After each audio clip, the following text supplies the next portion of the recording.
Okay, hello everyone. This week's Parsha is Parshat Va'era.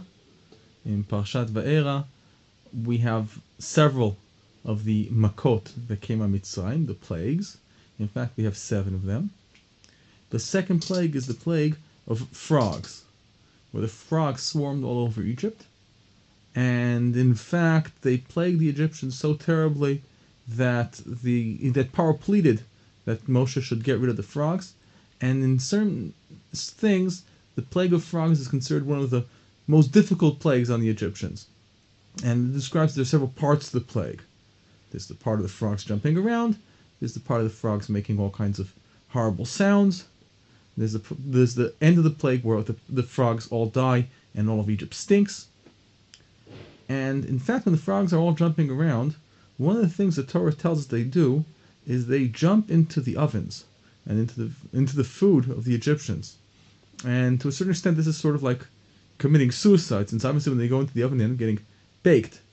But this is much the disgust of the Egyptians, and is part of their suffering and plague. Now, this self-sacrifice of the frogs, it does not go unnoticed by our sages. And in fact, our sages tell of a fascinating conclusion from the self-sacrifice of the frogs. Our sages tell the story of Chananya, Mishael, and Azarya, mentioned in Tanakh, who were threatened that if they would not bow down to Avodah Zarah, to idolatry, they would be cast into a burning furnace. They would be thrown into a fire. And they refused. The Gemara tells us that the reason they refused is because they learned a kal v'chomer. They derived their choice from the frogs.